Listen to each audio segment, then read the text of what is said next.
ഇന്ത്യയിലും HMPV virus വ്യാപനം. 2 കുട്ടികൾക്കാണ് സ്ഥിരീകരിച്ചത്. 3 മാസവും 8 മാസവും പ്രായമായ 2 കുഞ്ഞുങ്ങൾക്ക് രോഗം സ്ഥിരീകരിച്ചു. നിലവിലുള്ള സാഹചര്യം നിരീക്ഷിച്ചുകൊണ്ടിരിക്കുന്നു. കർണാടകയിലാണ് 2 HMPV കേസുകൾ സ്ഥിരീകരിച്ചത്. രാജ്യത്തെ ഇതുവരെ 2 HMPV കേസുകളാണ് രജിസ്റ്റർ ചെയ്തത്. ജനുവരി 3-നാണ് 8 മാസം പ്രായമായ ആൺകുഞ്ഞിന് രോഗം സ്ഥിരീകരിച്ചത്. പെൺകുഞ്ഞിന് ഇന്നാണ് രോഗം സ്ഥിരീകരിച്ചത്. രോഗപ്രതിരോധശേഷി കുറവുള്ള കുട്ടികളെയും അതുപോലെ പ്രായമുള്ളവരെയുമാണ് വൈറസ് കാര്യമായി ബാധിക്കുക. ചുമ, ജലദോഷം, പനി, തുമ്മൽ എന്നിവയാണ് HMPV ലക്ഷണങ്ങൾ. 2001 മുതൽ ഈ വൈറസ് പല രാജ്യങ്ങളിലും റിപ്പോർട്ട് ചെയ്തിട്ടുണ്ട്. എന്നാൽ ഇത്ര വ്യാപകമായി പടർന്നു പിടിച്ചിരുന്നില്ല. HMPVക്ക് പ്രത്യേക മരുന്നോ വാക്സിനോ ലഭ്യമല്ല.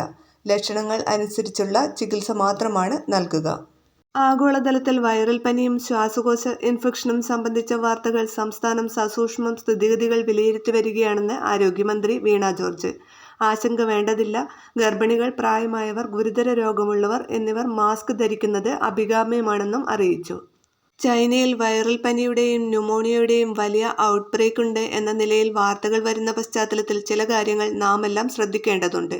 മഹാമാരിയാകാൻ സാധ്യത കൽപ്പിക്കുന്നതോ മറ്റ് പ്രദേശങ്ങളിലേക്ക് വളരെ വേഗത്തിൽ പടർന്നു പിടിക്കുന്നതോ ആയ വൈറസുകളെയൊന്നും ചൈനയിൽ ഈ അവസരത്തിൽ കണ്ടെത്തിയതായി റിപ്പോർട്ടുകളില്ല. എങ്കിലും മലയാളികൾ ലോകത്തിന്റെ എല്ലാ ഭാഗങ്ങളിലുമുണ്ട് എന്നതിനാലും ചൈനയുൾപ്പെടെയുള്ള ലോകത്തിന്റെ പല ഭാഗങ്ങളിൽ നിന്നും പ്രവാസികൾ നമ്മുടെ നാട്ടിലേക്ക് എത്തുന്നതിനാലും നാം ജാഗ്രത പുലർത്തണമെന്നും മന്ത്രി അറിയിച്ചു.